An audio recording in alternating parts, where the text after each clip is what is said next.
Fait que je vais me prendre une gorgée encore. Puis on va continuer ça, ce party-là, pour 2-3 pages.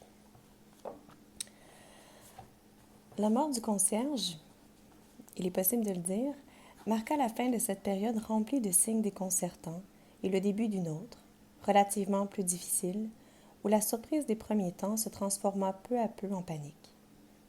Nos concitoyens s'en rendaient compte désormais, n'avaient jamais pensé que notre petite ville pût être un lieu particulièrement désigné pour que les rats y meurent au soleil et que les concierges y périssent de maladies bizarres. De ce point de vue, ils se trouvaient en somme dans l'erreur et leurs idées étaient à réviser. Si tout s'était arrêté là, les habitudes sans doute l'eussent emporté. Mais d'autres parmi nos concitoyens, et qui n'étaient pas toujours concierges ni pauvres, durent suivre la route sur laquelle M. Michel s'était engagé le premier. C'est à partir de ce moment que la peur et la réflexion avec elle commencèrent. Cependant, avant d'entrer dans le détail de ces nouveaux événements, le narrateur croit utile de donner, sur la période qui vient d'être décrite, l'opinion d'un autre témoin, Jean Tarrou, qu'on a déjà rencontré au début de ce récit, s'était fixé à Oran quelques semaines plus tôt et habitait depuis ce temps un grand hôtel du centre. Apparemment, il semblait assez aisé pour vivre de ses revenus. Mais bien que la ville se fût peu à peu habituée à lui, personne ne pouvait dire d'où il venait, ni pourquoi il était là. On le rencontrait dans tous les endroits publics.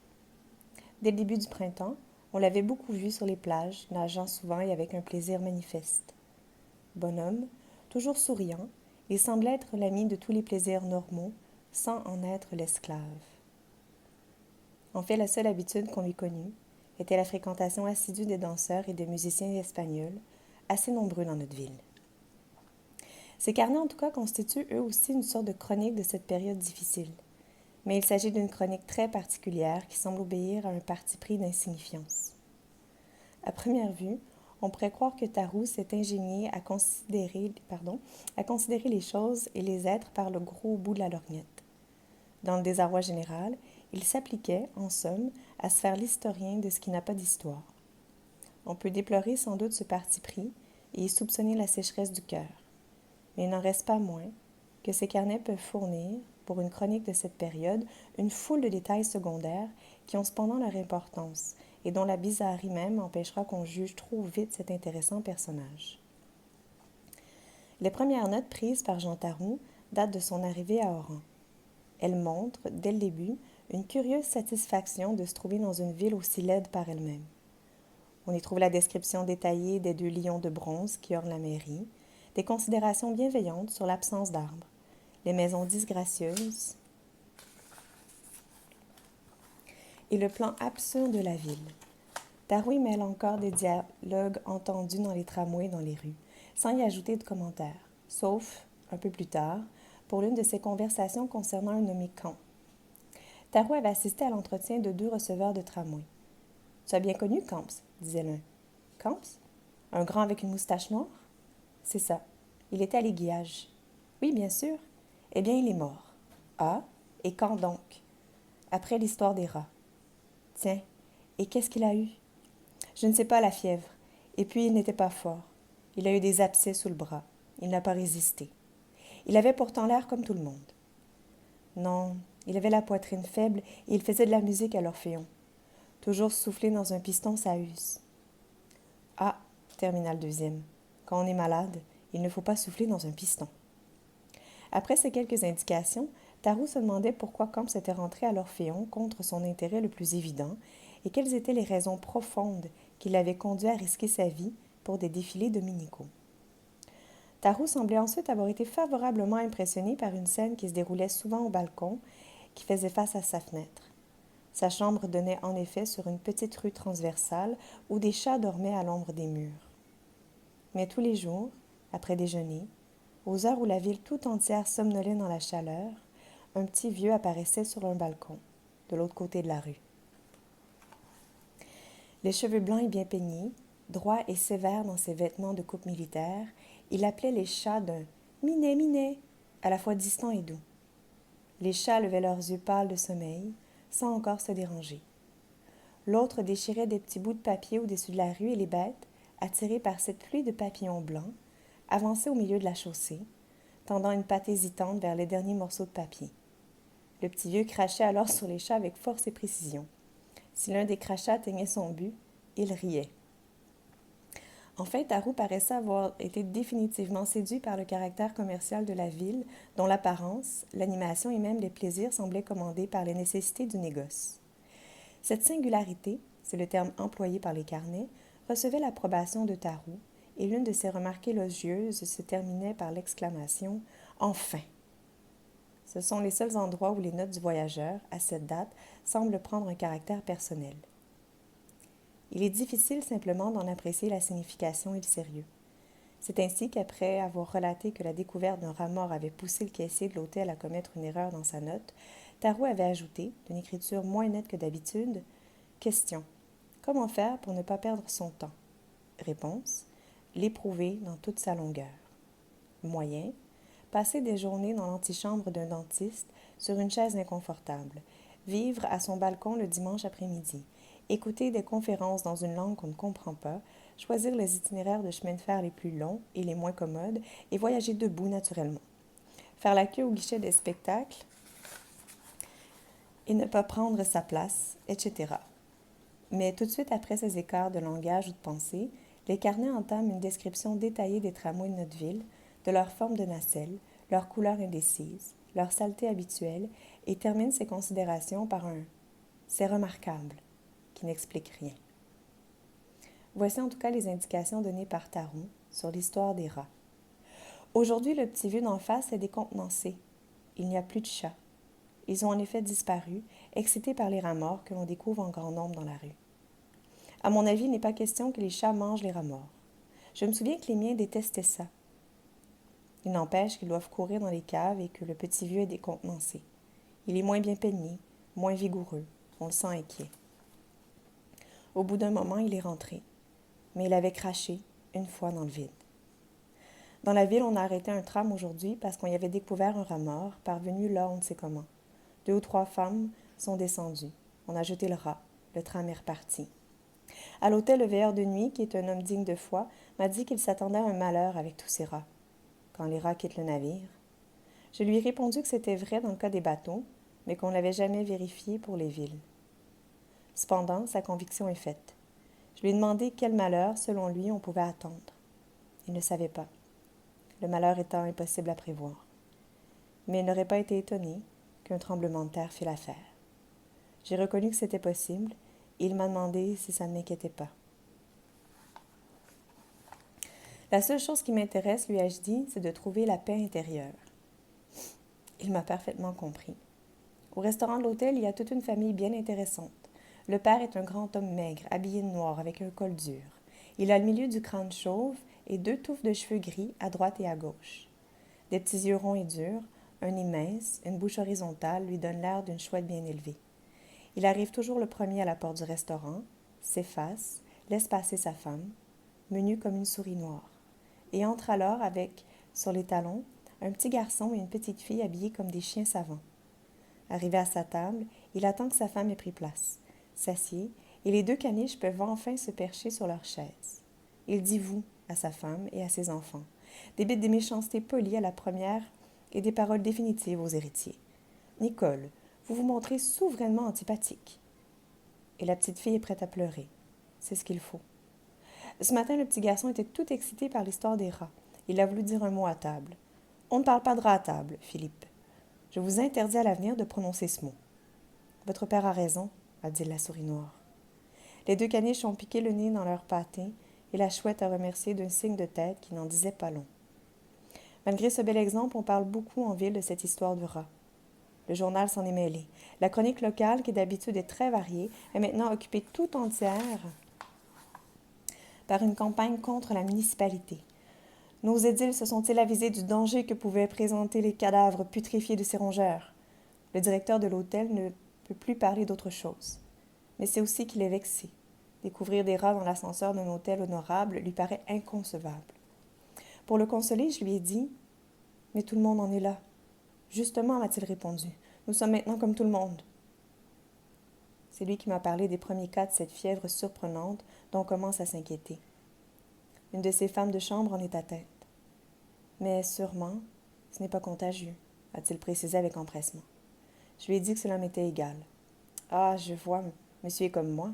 Monsieur est fataliste. Je n'avais rien avancé de semblable et d'ailleurs, je ne suis pas fataliste. Je lui ai dit.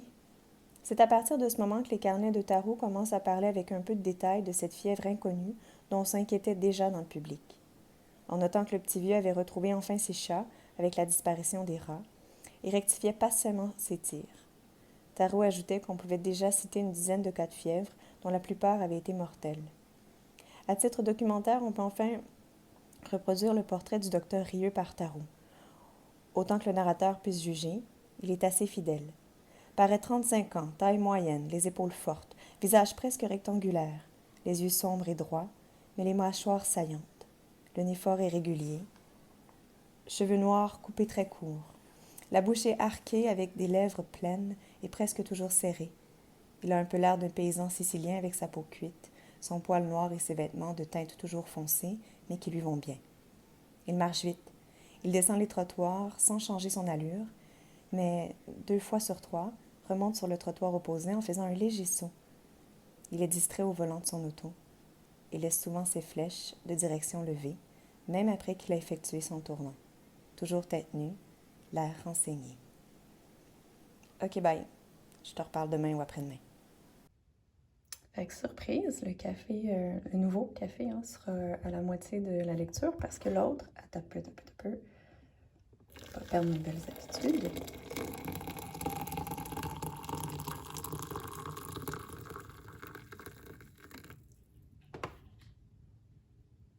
Parce que l'autre, donc, avait été faite l'autre fois, mais tu sais, j'ai des contraintes de temps, de gossage et de tout ça. Fait que j'ai pas pu, comment dire, la mettre au complet. J'irai pas dans les détails, mais je suis pas si bonne que ça avec la technologie tout le temps. Fait que voilà, on va avoir notre café à mi-parcours aujourd'hui. Et si tout se passe bien, sache que je vais avoir même une deuxième surprise pour toi aujourd'hui. Mais on verra plus tard. Alors, les chiffres de tarot étaient exacts. Le docteur Rieux en savait quelque chose. Le corps du concierge isolé, il avait téléphoné à Richard pour le questionner sur ses fièvres inguinales. Fièvre inguinale qui affecte l'aine, la région de l'aine. La peste bubonique apparaît sous forme de bubon, ganglion infecté, près de l'endroit où le bacille a été introduit dans le sang par la puce, vecteur de la peste, à l'aine ou à l'aisselle le plus souvent. Je n'y comprends rien, avait dit Richard. 2 morts. L'un en 48 heures, l'autre en 3 jours. J'avais laissé le dernier avec toutes les apparences de la convalescence un matin. Prévenez-moi, si vous avez d'autres cas, dit Rieux. Il appela encore quelques médecins. L'enquête ainsi menée lui donna une vingtaine de cas semblables, en quelques jours. Presque tous avaient été mortels. Il demanda alors à Richard, président de l'Ordre des médecins d'Oran, l'isolement des nouveaux malades. « Mais je n'y puis rien, dit Richard. Il faudrait des mesures préfectorales. D'ailleurs, qui vous dit qu'il y a risque de contagion? Rien ne me le dit, mais les symptômes sont inquiétants. Richard, cependant, estimait qu'il n'y avait pas qualité. Tout ce qu'il pouvait faire était d'en parler au préfet. Mais pendant qu'on parlait, le temps se gâtait. Au lendemain de la mort du concierge, de grandes brumes couvrirent le ciel. Des pluies diluviennes et brèves s'abattirent sur la ville. Une chaleur orageuse suivait ces brusques ondées. La mer elle-même avait perdu son bleu profond et, sous le ciel brumeux, elle prenait des éclats d'argent ou de fer, douloureux pour la vue. La chaleur humide de ce printemps faisait souhaiter les ardeurs de l'été. Dans la ville, bâtie en escargot sur son plateau, à peine ouverte vers la mer, une torpeur morne régnait. Au milieu de ces longs murs crépis, parmi les rues aux vitrines poudreuses, dans les tramways d'un jaune sale, on se sentait un peu prisonnier du ciel. Seul, le vieux malade de Rieux triomphait de son asthme pour se réjouir de ce temps. « Ça cuit, disait-il. C'est bon pour les bronches. » Ça cuisait en effet, mais ni plus ni moins qu'une fièvre. Toute la ville avait la fièvre. C'était du moins l'impression qui poursuivait le docteur Rieux. Le matin où il se rendait rue Faidherbe, afin d'assister à l'enquête sur la tentative de suicide de Cottard, mais cette impression lui paraissait déraisonnable. Il attribuait... Voyons, bâtisse, je vais reprendre le paragraphe. Excuse-moi. Ça cuisait en effet, mais ni plus ni moins qu'une fièvre. Toute la ville avait la fièvre. C'était du moins l'impression qui poursuivait le docteur Rieux, le matin où il se rendait rue Faidherbe, afin d'assister à l'enquête sur la tentative de suicide de Cottard. Mais cette impression lui paraissait déraisonnable. Il l'attribuait à l'énervement et aux préoccupations dont il était assailli, et il admit qu'il était urgent de mettre un peu d'ordre dans ses idées. Quand il arriva, le commissaire n'était pas encore là. Grand attendait sur le palier, et ils décidèrent d'entrer d'abord chez lui en laissant la porte ouverte. L'employé de mairie habitait 2 pièces, meublées très sommairement. On remarquait seulement un rayon de bois blanc, garni de 2 ou 3 dictionnaires, et un tableau noir, sur lequel on pouvait lire encore, à demi effacés, les mots « Allée fleurie ». Selon Grand, Cottard avait passé une bonne nuit. Mais il s'était réveillé le matin souffrant de la tête et incapable d'aucune réaction. Grand paraissait fatigué et nerveux, se promenant de long en large, ouvrant et refermant sur la table un gros dossier rempli de feuilles manuscrites. Il raconta cependant au docteur qu'il connaissait mal Cottard, mais qu'il lui supposait un petit avoir. Cottard était un homme bizarre. Longtemps, leur relation s'était bornée à quelques saluts dans l'escalier. Je n'ai eu que 2 conversations avec lui. Il y a quelques jours, j'ai renversé sur le palier une boîte de craies que je ramenais chez moi. Il y avait des craies rouges et des craies bleues. À ce moment, Cottard est sorti sur le palier et m'a aidé à les ramasser.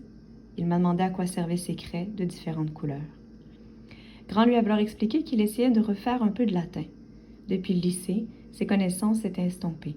« Oui, dit-il au docteur, on m'a assuré que c'était utile pour mieux connaître le sens des mots français. » Il écrivait donc des mots latins sur son tableau. Il recopiait à la craie bleue la partie des mots qui changeaient suivant les déclinaisons et les conjugaisons et, à la craie rouge, celle qui ne changeait jamais. Je ne sais pas si Cottard a bien compris, mais il a paru intéressé et m'a demandé une craie rouge. J'ai été un peu surpris, mais après tout, je ne peux pas deviner. Bien sûr que cela servirait son projet. Rieux demanda quel était le sujet de la 2e conversation. Mais accompagné de son secrétaire, le commissaire arrivait qui voulait d'abord entendre la déclaration de Grand. Le docteur remarqua que Grand parlant de Cottard, l'appelait toujours le désespéré. Il employa même à un moment l'expression « résolution fatale ». Ils discutèrent sur le motif du suicide et Grand se montra tatillon sur le choix des termes. On s'arrêta enfin sur les mots « chagrins intimes ». Le commissaire demanda si rien dans l'attitude de Cottard ne laissait prévoir ce qu'il appelait sa détermination. « Il a frappé hier à ma porte, dit Grand, pour me demander des allumettes. Je lui ai donné ma boîte. Il s'est excusé en me disant qu'entre voisins. Puis il m'a assuré qu'il me rendrait ma boîte. Je lui ai dit de la garder. » Le commissaire demanda à l'employé si Cottard ne lui avait pas paru bizarre. Ce qui m'a paru bizarre, c'est qu'il avait l'air de vouloir engager la conversation. Mais moi, j'étais en train de travailler. Grand se tourna vers Rieux et ajouta d'un air embarrassé « un travail personnel ». Le commissaire voulait voir cependant le malade, mais Rieux pensait qu'il valait mieux préparer d'abord Cottard à cette visite. Quand il entra dans la chambre, ce dernier, vêtu seulement d'une flanelle grisâtre, était dressé dans son lit et tourné vers la porte avec une expression d'anxiété. « C'est la police, hein? »« Oui, » dit Rieux. « Et ne vous agitez pas. 2 ou 3 formalités et vous aurez la paix. » Mais Cottard répondit que cela ne servait à rien et qu'il n'aimait pas la police. Rieux marqua de l'impatience. « Je ne l'adore pas non plus. Il s'agit de répondre vite et correctement à leurs questions pour en finir une bonne fois. » Café time. Un réchaud, en fait, dans ma jolie petite tasse. J'en ai beaucoup des tasses.